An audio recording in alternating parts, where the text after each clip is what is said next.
Good morning, everyone.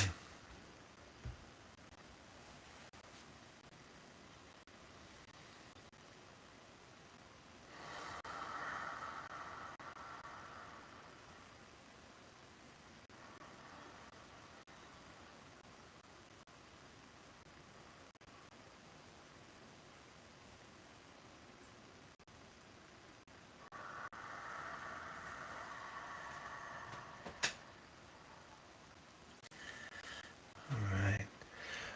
Welcome to Journey Home Meditation.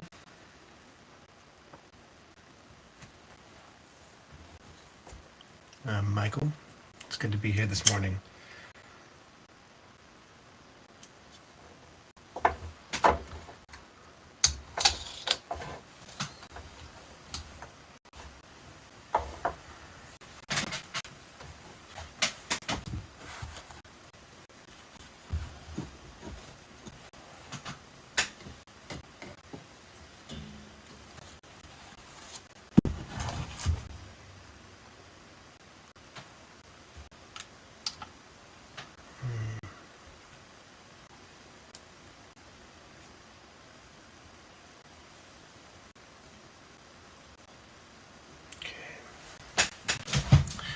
As we get settled in,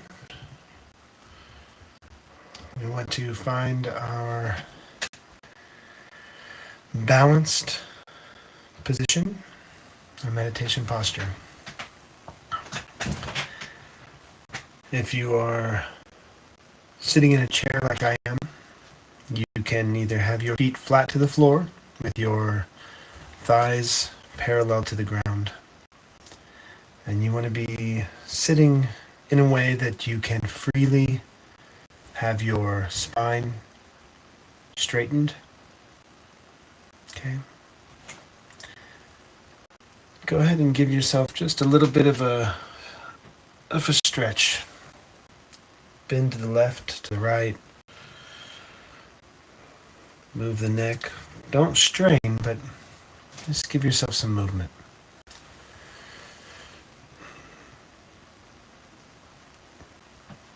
Raise the arms. Pinch the shoulder blades together. That feels good. Give yourself a good stretch. Now extend the feet out in front of you and curl the toes down. Point the toes forward and back.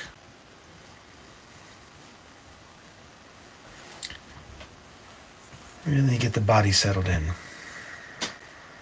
Now, an alternative way to sit in your chair would be to sit on the seat, but you can bring your legs up into half lotus or full lotus in a crossed position.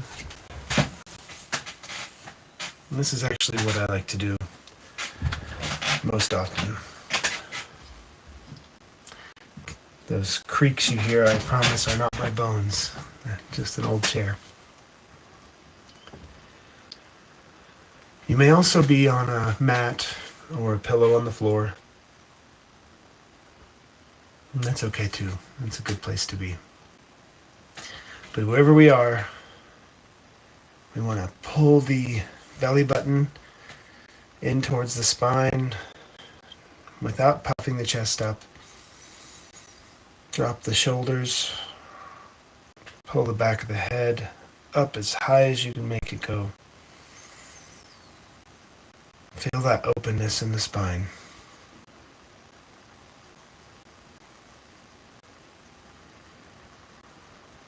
And one final alternative is you can be laying on your back in Shavasana, corpse pose, with the hands laying beside the body and the feet slightly separated in total relaxation. But if you can't find yourself in any of these positions for whatever reason, that's okay too. Just look for a place of stillness within the self.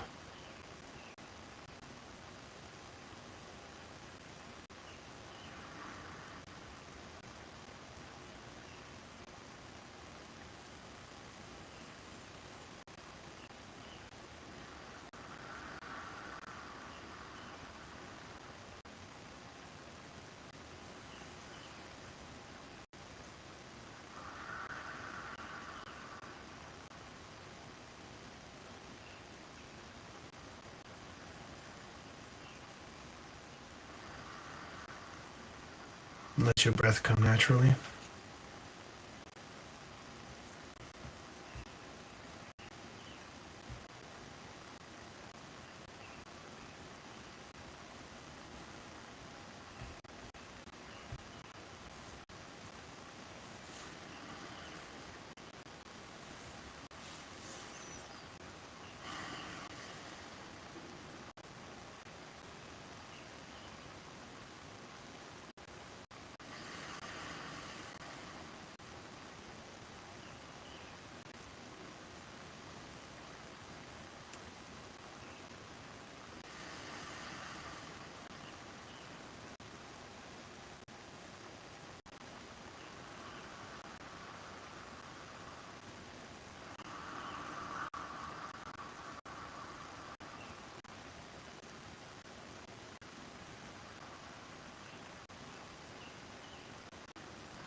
As we begin our breathing practices for the morning,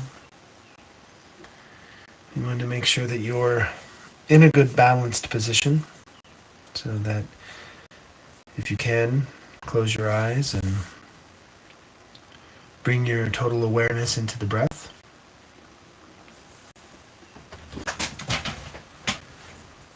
If you are listening to us while you're driving to work or on a walk, be cautious about the breathing practices that you participate in, and please don't close your eyes.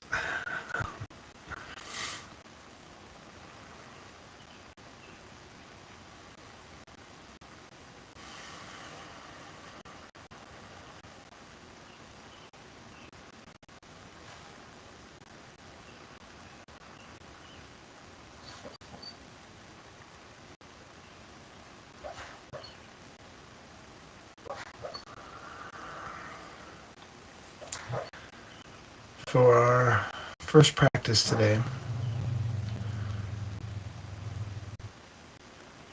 we're going to do 5-7-8 breath.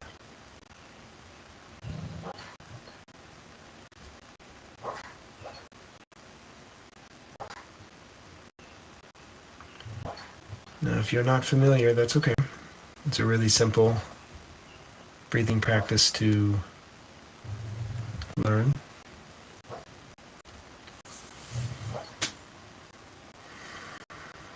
In fact, the instructions are embedded in the name, 5-7-8. So what we'll be doing today is we'll be breathing in and out of the nose, and we'll be inhaling for a count of 5, holding our breath for a count of 7, and releasing our breath for a count of 8. Okay? Hence the name 5-7-8. This is an old breathing technique. I'm not sure exactly where it comes from, but it's being used all over the place, from training Olympic athletes to militarized elite special forces types. But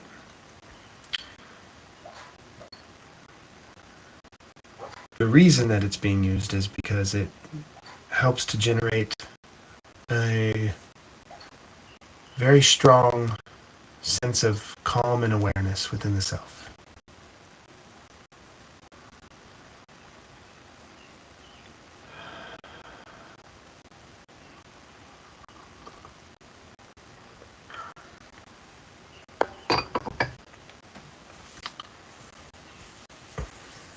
So find yourself in a comfortable position.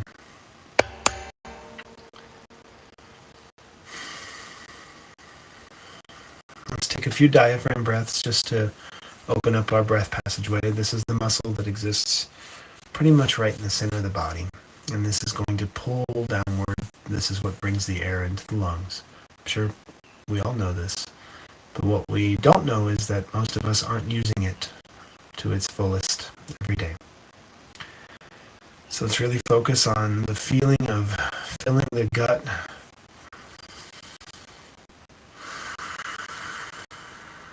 As the diaphragm expands downward,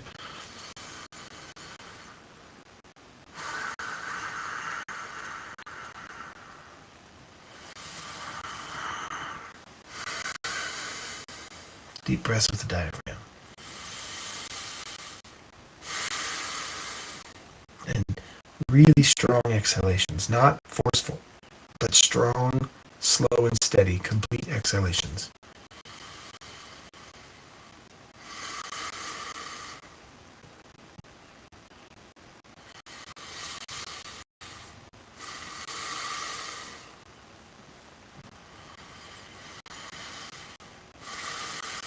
Two more of these deep diaphragm breaths.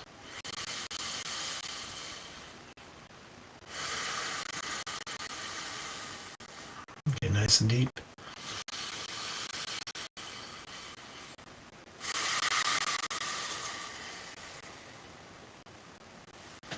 Roll the shoulders for a second. Place the palms face up on the lap.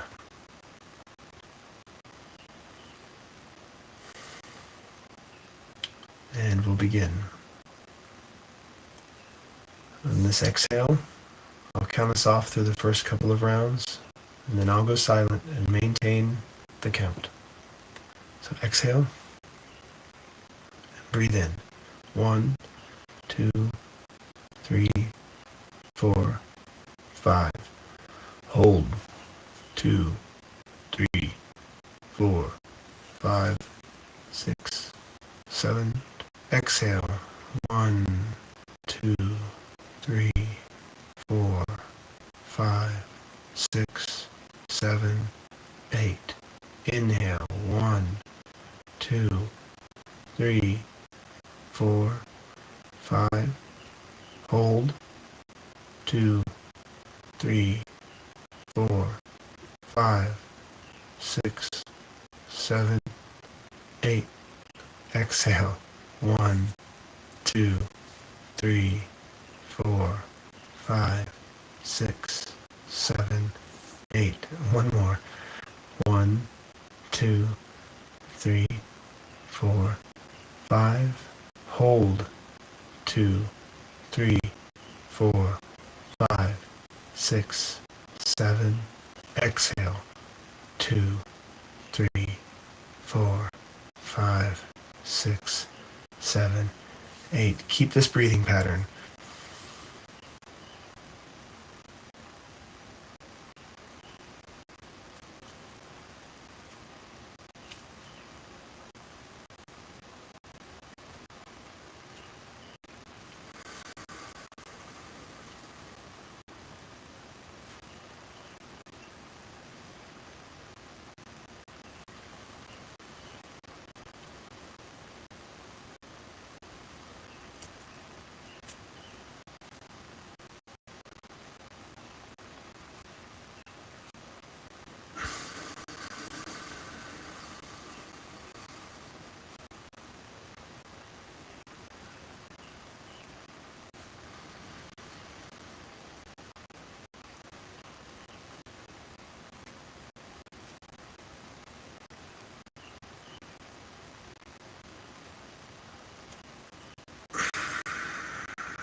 Keep going.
So keep going. Breathe in for 5, hold for 7, and then as we exhale for 8, we're going to switch to exhaling out of our mouths in a somewhat forceful breath, attempting to blow a candle out that is in the palm of your hand extended in front of your face.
Breathe in, 2, 3, 4, 5.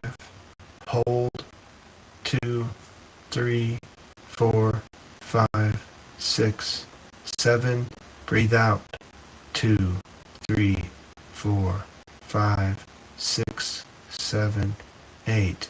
Again, 2, 3, 4, 5. Hold, 2, 3, 4, 5, 6, 7, and out, 2, 3, 4, 5, 6, 7, 8.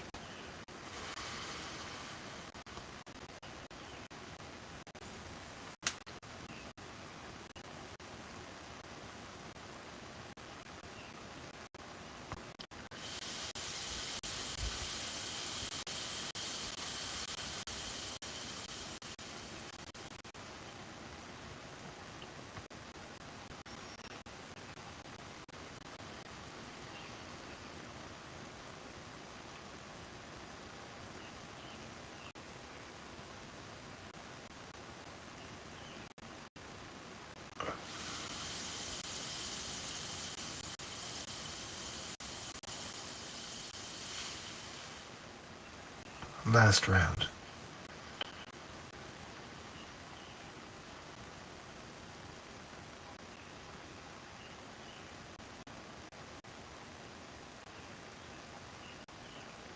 And out.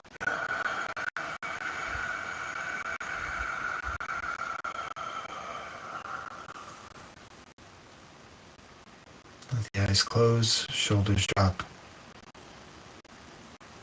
jaw relax.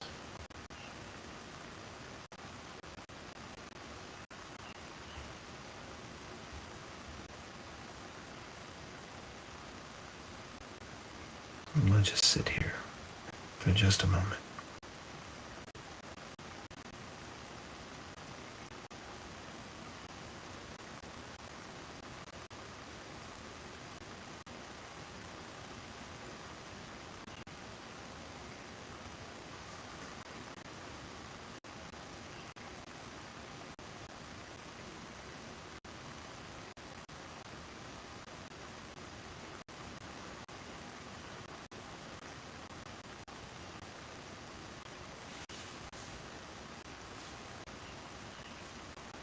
Let yourself breathe naturally and just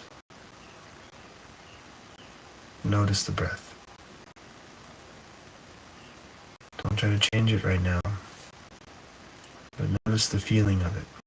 Does it feel different than it did before the breathing practice?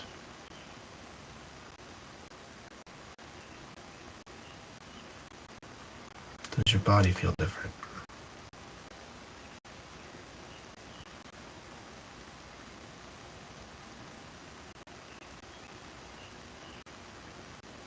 What about the timbre of your thoughts?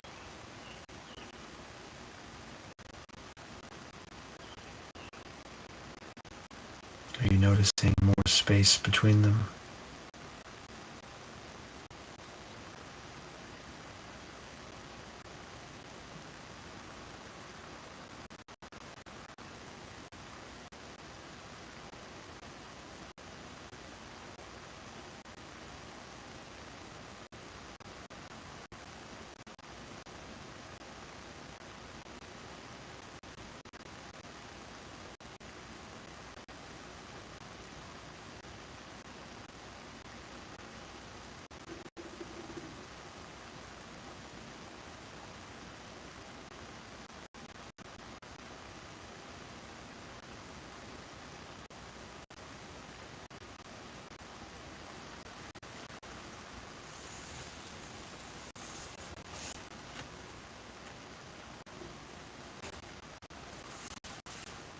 Let's do a mudra practice.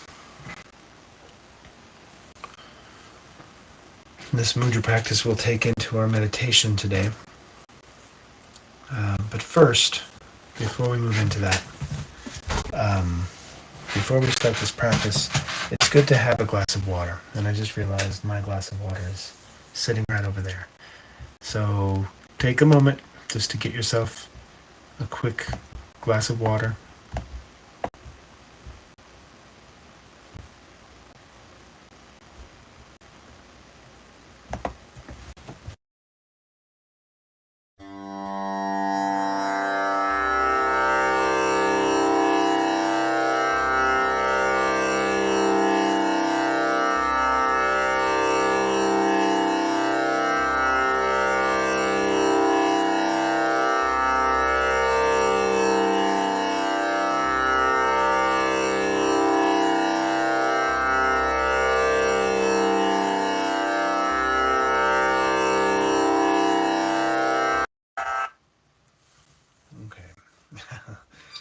Boy, that brake panel music is quite loud when you have your headphones turned up for the quiet breathing session. I apologize if that affected you, but we'll give it just a moment while people return. The mudra that we're going to practice today is called the Savitur Mudra.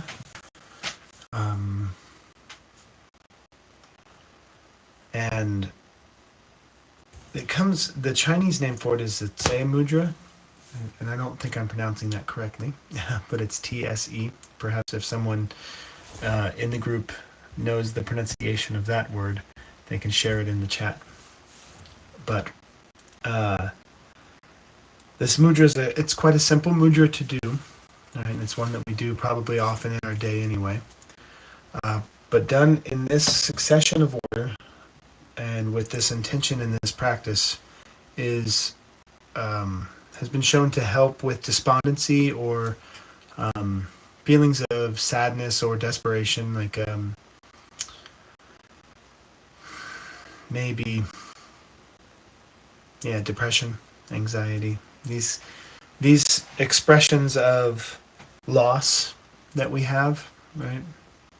These are the losses that maybe haven't been grieved completely, that are inside of us, that surface every now and then.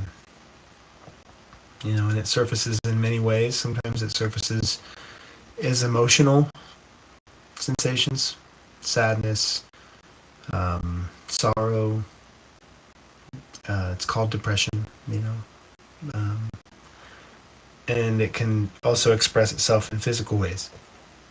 Lethargy, we're tired, we want to sleep more. We find ourselves craving more junk foods and comfort foods. And we get into an overall position of wanting to nest or wanting to cover ourselves like a turtle, maybe under blankets or what may be.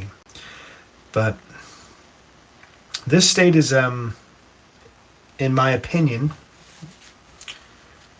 not as a doctor, and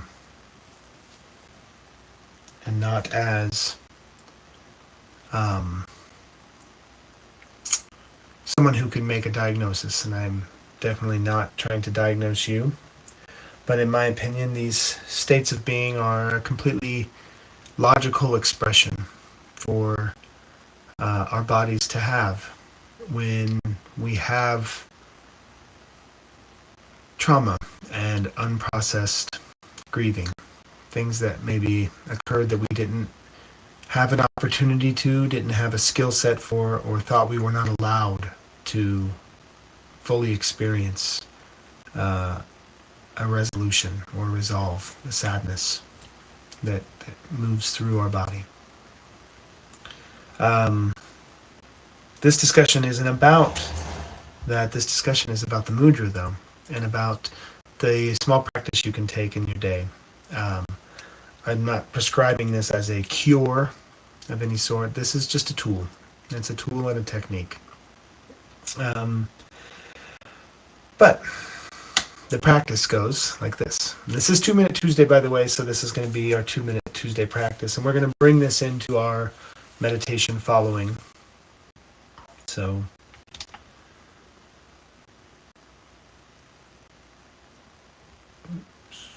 okay. So as you drink your water,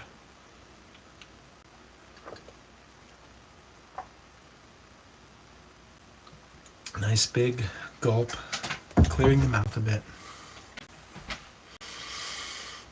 Couple deep breaths, and stretch the hands out.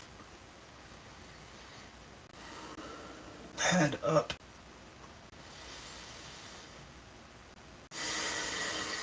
Nice deep stretch in. Really open up that breath passageway. Feel that stretch in the fingers.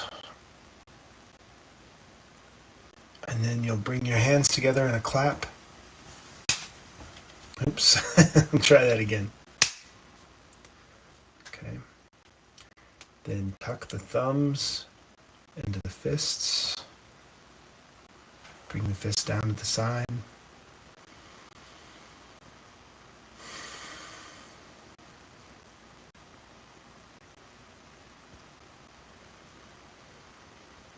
And as we're holding, don't squeeze too hard. Okay, we're not trying to squeeze the life out of the thumbs, but we want just a gentle amount of pressure in this position, thumbs tucked. Okay, and as you're breathing in, feel as if you're breathing from the nose all the way directly into each fist.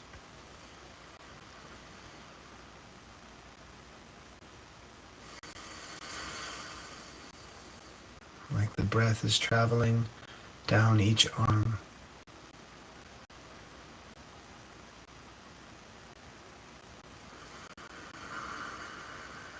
Right into the fist.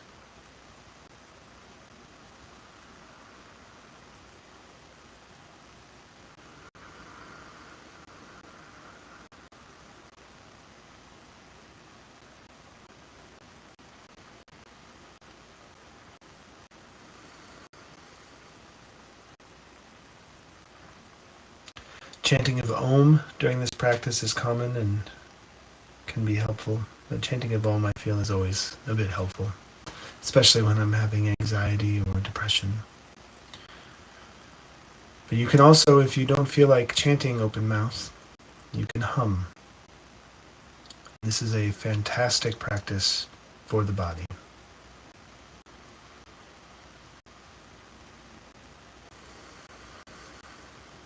So as we're breathing in and out of the fists through the nose,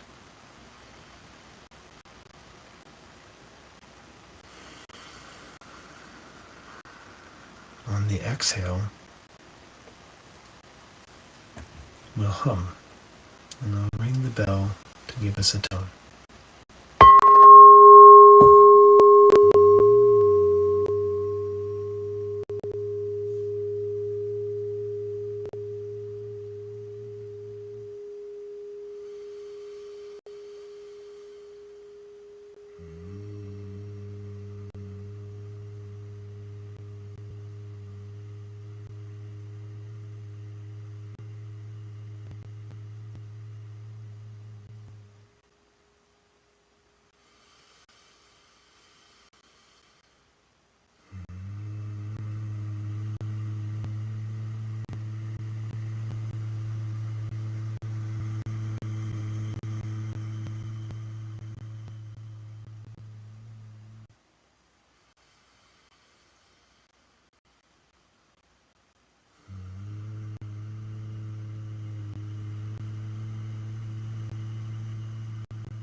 Open the hands slowly. Get that thumb stretched. Might be a little tender, might be a little sore.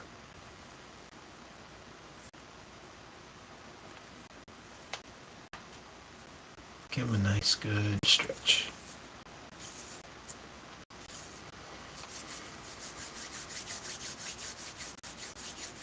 And that's Savitur Mudra. Okay.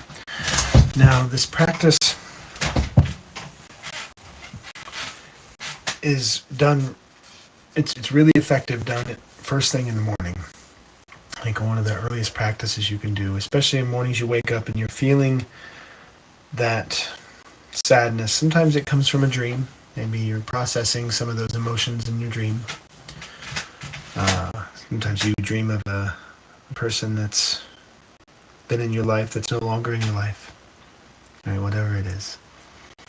But when you wake up and you do your first morning stretches, you bring the head back and you bring the arms out, bringing them together in that clap, tucking the thumb, going in. You could even hold them at your heart if you'd like, just like this. Again, it's not forceful. You don't have to squeeze too hard, just a gentle squeeze.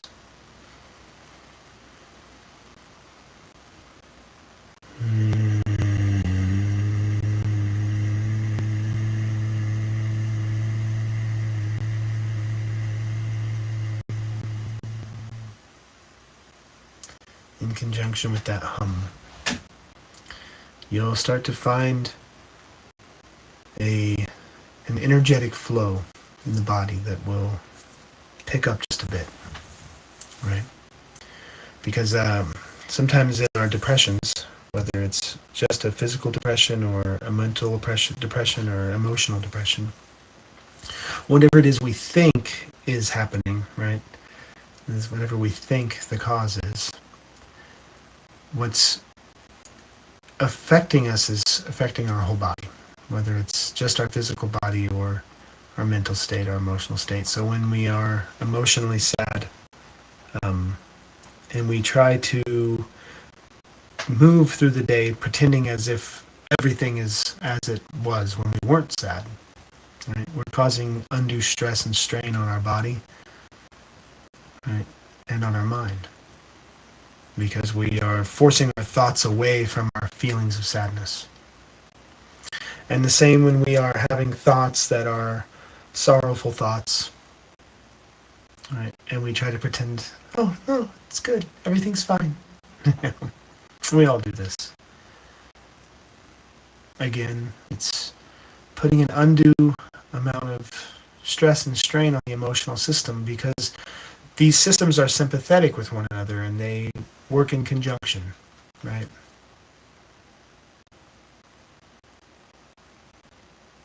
So when we are not fully experiencing this place of deep shift, whether that shift is into depression or anxiety or nervousness, or it's into joy or happiness or ecstatic glee, orgasmic joy. When we stop ourselves from fully expressing this through our bodies, through our minds, and in our emotions, then we form a knot. We form a place of stuckness. And sometimes that puts itself somewhere in our bodies. Um, Grief is often attributed to the lungs and the chest, right? And we hold that there. And we find ourselves holding our breath and breathing shallow. And what can happen is, oddly enough, completely, seemingly out of nowhere, you'll just start to have that feeling. Maybe you are doing your morning stretches, right? And you sit down into your meditation and you stretch the body just in a way, and then you sit down and you start to notice, whoa, there's a heaviness, something in my chest. And at first you may think, maybe I stretched strange. Let me breathe through this. But then you start to notice you're feeling a bit of emotions come up. Right? And Dr. Bessel van der Kolk talks about this in his really wildly popular and renowned book, The Body Keeps the Score. It's a fantastic book. Talks about how the body can hold on to these places of stuckness, and it can sort of slow drip our experience with those places of stuckness as a signifier. Hey, look at me, give me some attention. There's something going on here. But our mind and our brain don't necessarily always want to do that, and so we repress those things, and then they come out in reactions to other things. This is what's known as a trauma response. Right? We're responding to something. Maybe it's a direct response to a trauma we've had in the past. So if you experienced the horrors of war, you might become anxiety-filled and terrified at the sounds of loud bangs or gunshots. Maybe it's small spaces. What is it? Whatever it may be. But they also come out in other ways. And it comes out when we're in relationships that we are really happy in. And it comes out in times when we're just sitting alone, minding our own business, and then all of a sudden, this feeling opens up.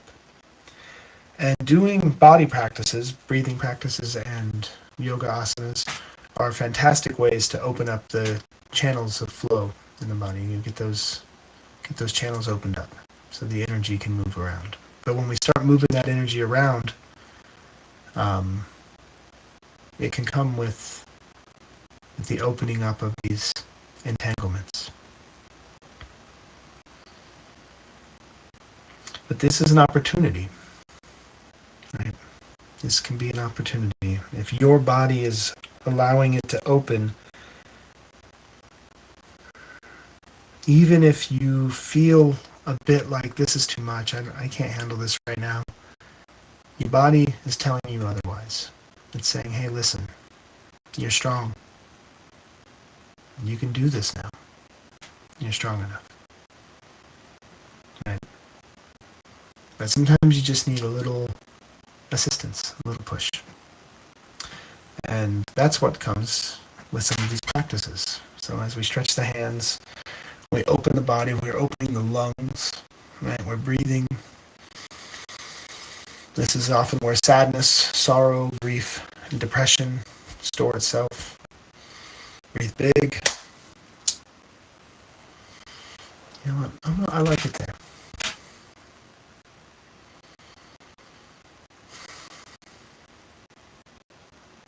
We're responding with intention to our body, saying, okay, I'm ready to experience a bit of this right now. And I'm going to process it. And just like my breath, I'll bring it in, I'll process it, and I'll let it go.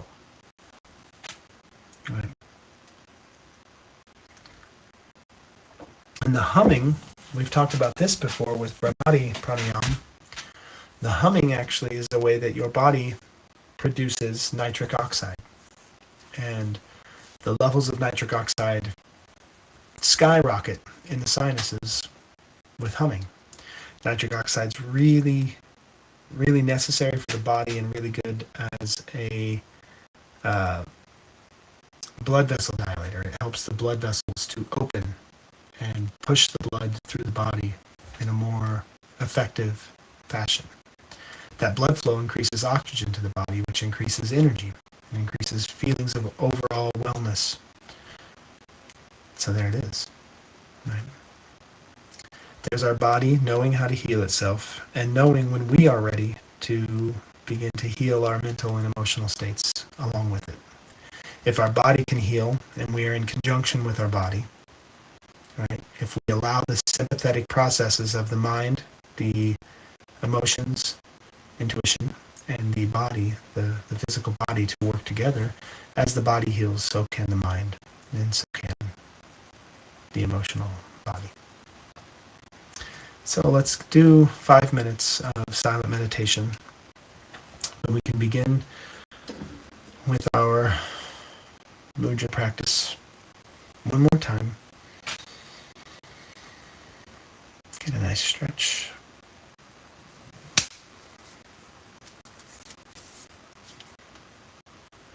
There we go. You can hum if you'd like, or you can sit in silence.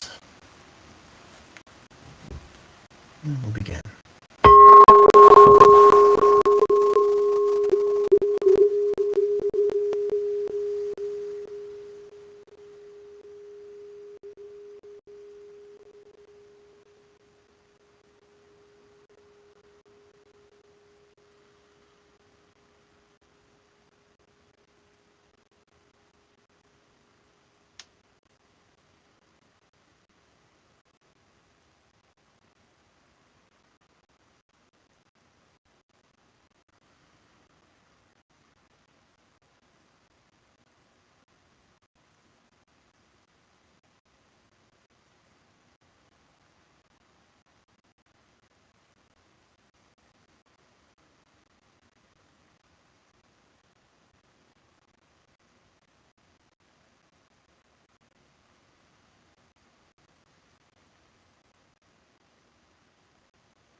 to the body. Stretch the fingers. Rub the palms.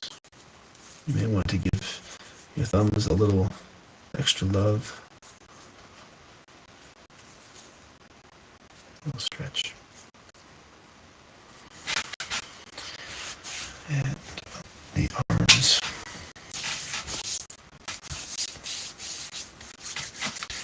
And then get that water and that tea and take a nice big drink. Okay, we want to really hydrate our bodies in these practices.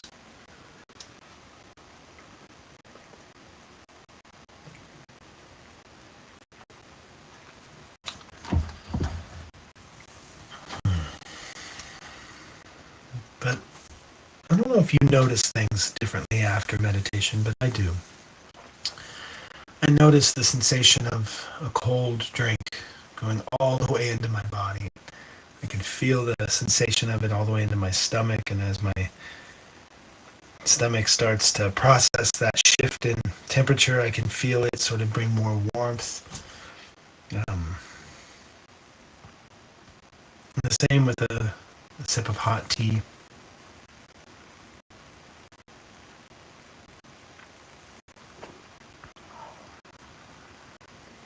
You can feel the steam coming up into the sinuses and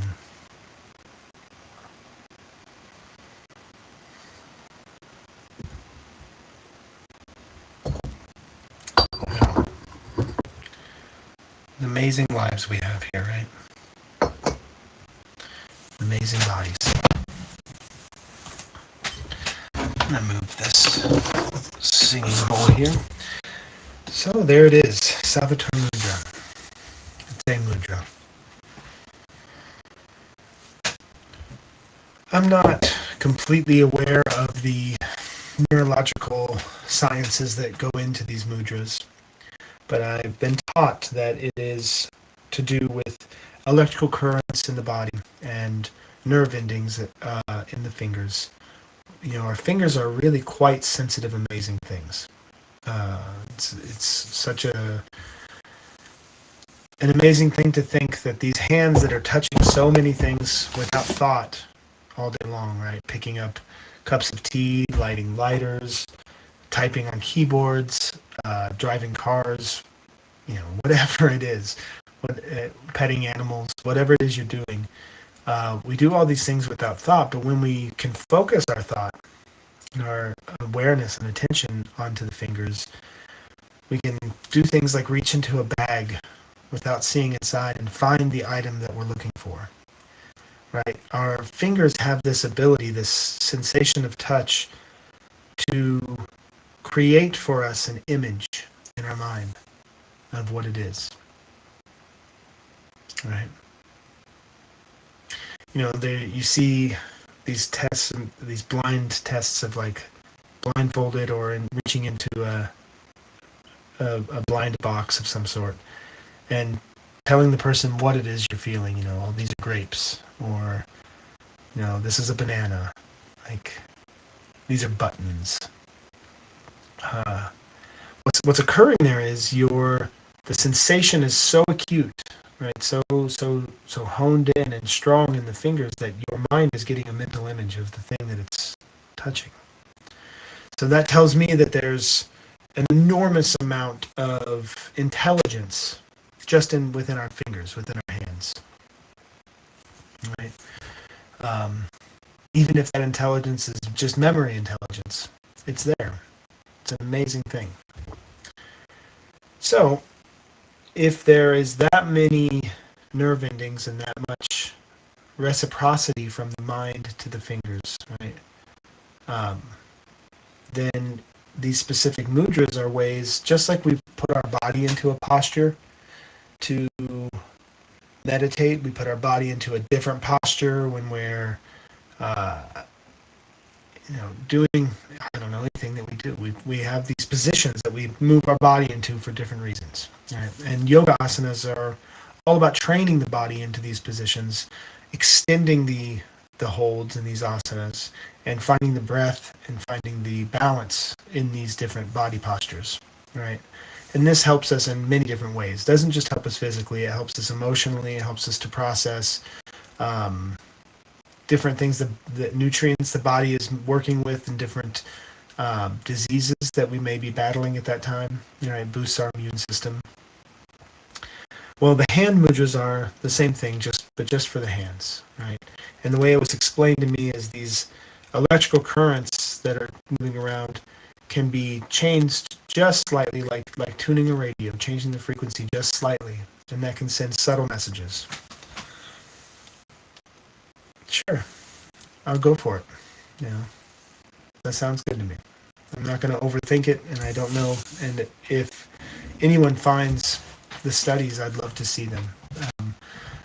But in the meantime, at the very least, in doing these practices, it's a tool in assisting me and guiding me into having an intention of my practice. And it brings the awareness deeper and further into the thing, whatever the thing is. So give yourself that gift today. Right? Attention is when we can provide concentration upon and focus upon an object of our love, really. Attention is love. Sitting with a loved one, sitting with someone who is in pain or suffering, who's hurting, and just being there for it, not shying away from it, not trying to fix it all the time. Right? There's few things that are more frustrating than being in pain and expressing it to a loved one, to have them get up and running around and trying to fix you. Like, the care feels wonderful, right? But we just need calm. I just need to be what I am right now, not fixed. Sometimes I just need to feel this sadness, because if I don't feel it now, it's going to come up in the same way, or maybe even a harder way next time. Right? And this is when it gets stuck. When we don't feel fully whatever it is.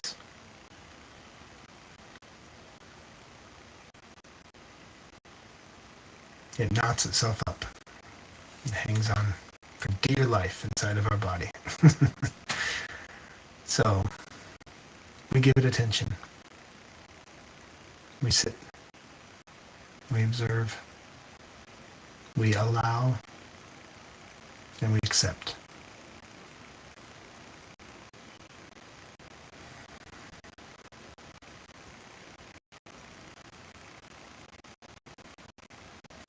So give this a shot for you. All right. Let's go to the chat. I haven't been able to see the chat today. Oh, wonderful. Good morning, Trice. Good morning, Silas. Let's see. Trice says, my dog thought I was blowing her a kiss. Oh, when we were blowing on our hands. Yeah, maybe you were blowing your dog a kiss. And Trice says, zapping is a way of doing electric frequency healing. Is that similar to the TINS machines that you place the pads and you turn it on and it sends electrical? Okay. So the mudras, the hand mudras, work like zapping. They use electrical frequency for healing. Yeah, I think so too. I think that's what's happening. That's aligned with what I was taught and how I was taught. And it's funny to me. We get our what about monsters, or our what ifs, our skepticism and our doubt, and that's okay. It's a good thing to have. But we do this about things anytime that there's a potential that comes up for being able to heal yourself. People are instantly extremely skeptical, right? And there's a lot behind that. There's a lot behind, as any addict will tell you, right? There's a really strong voice inside of my head that tells me how to stay unhealthy really well. And that that voice can mask itself really easily as skepticism. And I'm not saying don't be skeptical. Be very skeptical. But healthily skeptical is to say, you ask yourself a series of questions. Uh, who's benefiting from this practice? And is this practice for my benefit? Okay. Does this practice cost me anything? And what is the cost? So these practices cost us just a few moments of our time and maybe just a little bit of learning. That's the cost. Just spend the time, read about them, hear about them, study them, and earnestly practice them. That's the cost. And then, does this practice, that's the first question should be, does this practice harm anyone? Is there harm caused by this? And I don't see any harm in giving these practices a shot. Right? I understand that the benefit is for myself when I do them. I'm not paying money to some organization that's going to misuse the funds, or I'm not bowing in, subserviency to some mastermind cult leader. These practices are easy to find and they're easy to replicate. And these practices are old. They've been around for a very long time.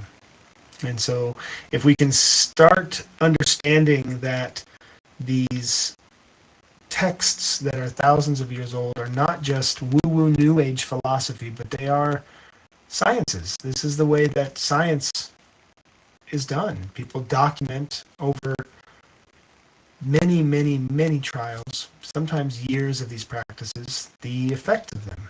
And that's what we've been given with these ancient texts, saying this is the sciences of the body. These are the technologies of the body. Right? It's pretty simple. So there's the healthy skepticism, and that's how we do it. We walk through the questions, and when we are having a difficult time deciding if we should do this or not, don't do anything. Right? When you have a very difficult decision, something that you have a lot of push and pull in one way or another, which I don't know why you would have that for something like a position of the hand, but maybe you do. And that's okay. It could have something to do with your upbringing. Maybe you were raised in a specific religious fashion that says that these practices are damaging, deadly to your soul. Okay. I understand that. I was raised in a Christian church as well, and there was a lot of things that were going to send me to hell that I've since figured out probably aren't. But that's not to say that I'm still not affected to this day by that reaction. Oh, am I supposed to do this? Am I doing this right? That's another one. I don't want to do this wrong. I don't want to mess up. And for the most part, with most of these practices, right, unless it's something like a yoga asana that's pretty intense, some kind of a stretch or of holding yourself in a position that could cause damage or pain if you don't do it the right way. Most of these practices, there's really nothing to fear. I've heard a lot of people talk about the Kundalini practices. And some of them are spreading the notions that if you do this the wrong way, you could really mess yourself up. And these are mental practices for the most part. But breathing, yes. And again, you know your body. You know what your body can take when it comes to breathing practices and asanas. So that's going to be up to you to decide the physical exertion level of the practice. But on an emotional and spiritual level of the practice, I don't see how there could be any danger, because if you don't know how to do the practice, then it won't work. So you've got nothing to fear. And if you do know how to do the practice, then it will work, but you know how to do it, so you've got nothing to fear. Fear and danger are two different things. So that said, we're over an hour now. Yesterday was such a short session with you all. It was my cheat day. But thank you for joining me today. I'm going to put my hands together now. in the recognized position of gratitude and prayer.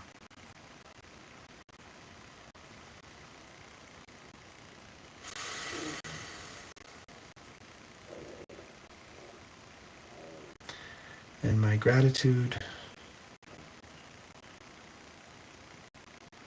is to the community. All of the teachers and fellow practitioners I meet and sit with along the way. I'm grateful to every one of you. It's just nice to see you here. It's just nice to see you here.